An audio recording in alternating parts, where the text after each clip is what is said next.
On the chilly morning of October 14th, 2021, just off the craggy coastline of Hanö Bucht in the southern Baltic Sea, a massive, heavy-duty industrial barge named the Baltica creaked under an immense weight.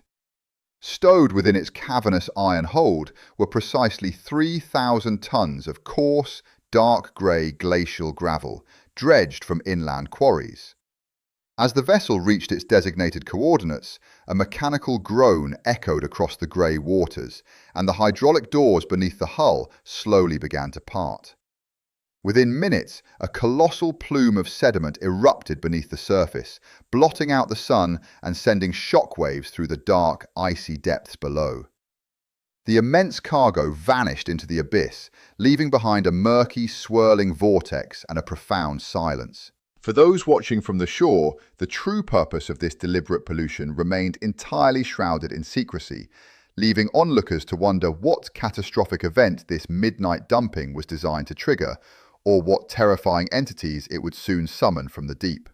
What transpired in the wake of that massive disturbance was something absolutely nobody could have predicted. It was an event that completely stunned marine biologists, upended decades of established ecological models, and remains a subject of intense, heated discussion among international scientists to this day. My name is Julian Vance, and this is the full arc of the Baltic Sea gravel transformation. By the end of this journey, you will understand three specific things. First, the precise hidden vulnerability that brought one of the world's most unique marine ecosystems to the very brink of total collapse. Second, the radical and highly controversial engineering experiment that risked millions of dollars on a seemingly foolish gamble. And third, the astonishing, deeply unsettling biological phenomenon that emerged from the darkness of the seafloor to terrify the researchers who had initiated it all. But to understand the true magnitude of the Baltic Sea transformation, you have to start with something entirely unexpected: the complex chemistry of brackish water and the delicate, invisible flora that anchors the northern European maritime world. The Baltic Sea is not a typical ocean.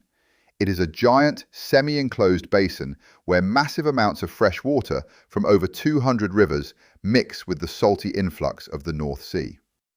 According to a landmark 2012 study published in the journal Marine Ecology Progress Series, this unique configuration creates a highly stratified environment where oxygen levels and salinity fluctuate dramatically. Within this fragile brackish matrix, the true foundation of life is not the fish we harvest, but the microscopic ancient communities of benthic diatoms and subterranean macroalgae. These tiny organisms act as the primary ecosystem engineers, binding the loose sediments of the seafloor and generating the vital oxygen that sustains higher trophic levels. For thousands of years, these unseen photosynthetic powerhouses maintained a delicate equilibrium, ensuring that even the deepest trenches could support complex life. But that is not what happened as the modern era advanced. As human industrialization accelerated along the coastlines of 9 surrounding nations, massive quantities of agricultural runoff, loaded with nitrogen and phosphorus, began to pour into the Baltic Basin. This process, known as eutrophication, triggered unprecedented blooms of toxic blue-green algae. A comprehensive assessment published in the journal Ambient Science in 2018 revealed that these massive surface blooms effectively blocked out the sunlight, plunging the seafloor into perpetual darkness. Deprived of light, the ancient communities of benthic diatoms perished, and without their stabilizing presence, the seabed transformed into a shifting, suffocating desert of fine, hypoxic mud. The great underwater meadows vanished, and with them, the vital spawning grounds of the region's most critical commercial fish species. Marine scientists watched in horror as vast zones of the Baltic Sea became entirely devoid of life, turning into silent black abysses where nothing could survive.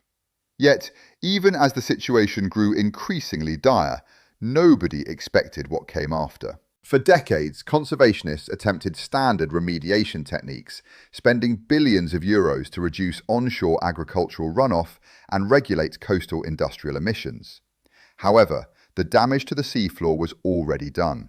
The thick layers of fine organic mud continued to release trapped toxins and consume every molecule of oxygen, creating permanent dead zones that actively resisted any natural recovery. The traditional scientific consensus was that these dead zones were entirely irreversible, destined to remain barren oceanic graveyards for centuries to come. The delicate balance had been utterly shattered, and the maritime heritage of an entire continent hung precariously in the balance. Researchers were completely trapped in a cycle of despair, watching their predictive models grow grimmer with each passing year. Was it truly possible that humanity had permanently killed an entire sea? Or was there a radical, untested perspective that everyone was missing? And here is where the story turns on a piece of pure luck.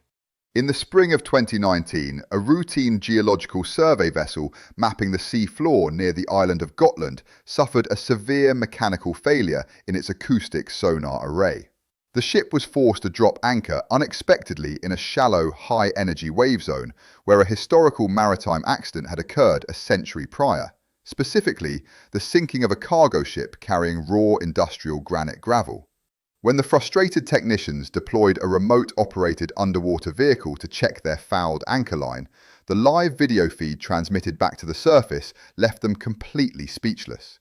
Instead of the expected barren, muddy wasteland that characterized the rest of the region, the area surrounding the old gravel spill was teeming with an inexplicably dense, vibrant matrix of specialized marine life. A solitary marine biologist on board, looking over the shoulder of the mechanics, realized in an instant that the accidental introduction of coarse, heavy stone had achieved what billions of dollars in policy changes could not. It had provided a stable, heavy substrate that prevented the toxic mud from shifting, creating a localized sanctuary against the suffocating hypoxia. This accidental discovery completely reoriented the entire scientific approach to Baltic conservation, shifting the strategy from passive protection to aggressive, large-scale physical intervention. It led directly to the audacious, high-stakes plan to deliberately dump 3,000 tons of gravel into the most damaged, barren sectors of the Hanö Bucht. But this radical initiative raised a new, deeply profound emotional angle that extended far beyond the immediate realms of marine biology. The Baltic Sea is not merely a body of water, it is the cultural and historical lifeblood of Northern Europe, a maritime highway that has shaped the identity, folk traditions, and survival of Nordic communities for millennia. The collapse of its fisheries meant the death of ancient coastal villages, the erasure of generational knowledge, and the destruction of a way of life that had survived since the time of the Vikings. By attempting to forcibly alter the geology of the sea floor, scientists were not just conducting an experiment, they were engaging in a desperate, last-ditch act of historical preservation, attempting to safeguard the ecological legacy of their ancestors for future generations.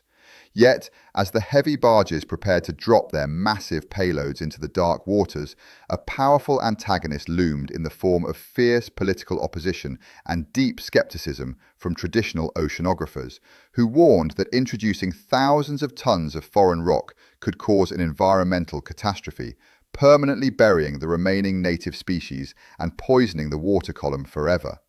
The risks were astronomical, and the scientific community was deeply fractured. But the biggest surprise was still to come. 6 months after the initial dumping of the 3,000 tons of gravel, a team of elite research divers and marine biologists returned to the exact coordinates in the Hanö Bucht to assess the long-term impact of the experiment. As they descended into the murky, freezing depths of the Baltic Sea, the underwater visibility was initially poor, shrouded in the familiar, oppressive grey gloom that had characterized the dead zone for decades. But as the divers approached the seafloor, within centimeters of the newly deposited gravel bed, they were suddenly confronted with a transformation so vast, so sudden, and so visually overwhelming that it defied every established law of marine ecology. The barren, silent desert of shifting mud was completely gone. In its place, the 3,000 tons of coarse gravel had formed a monumental, interlocking subterranean reef that had successfully trapped and compressed the toxic sediment beneath it. Every square millimetre of the newly introduced stone was blanketed by a thick, lush, emerald green carpet of bladderwrack and filamentous algae, which was actively pumping massive quantities of pure oxygen into the surrounding water column. The once dead zone was now roaring with life. The divers recorded an astonishing 400% increase in local biodiversity within a matter of months. Hundreds of thousands of juvenile Baltic cod, a species that had been on the absolute brink of extinction, were observed darting between the crevices of the stones, utilising the gravel as a safe haven from predators and currents. But it was not just the return of the fish that left the scientific community completely spellbound. As the researchers moved their lights closer to the core of the artificial reef, they discovered something truly terrifying. Vast, writhing, interlocking mats of giant prehistoric eel pouts and predatory invertebrates that had completely colonized the lower strata of the gravel. These bizarre ancient creatures, which had not been seen in these numbers for over a century, had emerged from deep, hidden oceanic trenches, drawn by the sudden stabilization of the seabed and the abundance of oxygen. The sheer density of these squirming, primordial organisms was so immense that the entire seafloor appeared to be breathing, a moving, pulsating mass of biological resurrection that looked less like a modern ocean and more like a terrifying scene from Earth's ancient prehistoric past. The experiment had worked with such radical, explosive success that it completely rewrote the rulebook of ecological restoration, proving that nature could heal herself with breathtaking speed if given the proper structural foundation. In the silence of the deep Baltic waters, we are reminded that the scars we inflict upon our world are profound. Yet the capacity for planetary rebirth is grander still, waiting only for a foundation of stone to turn a silent grave back into a cradle of timeless life. What are your thoughts on this radical approach to saving our oceans? If you found this journey into the deep illuminating, consider subscribing to the channel to support more historical and ecological narratives. My name is Julian Vance, and thank you for listening.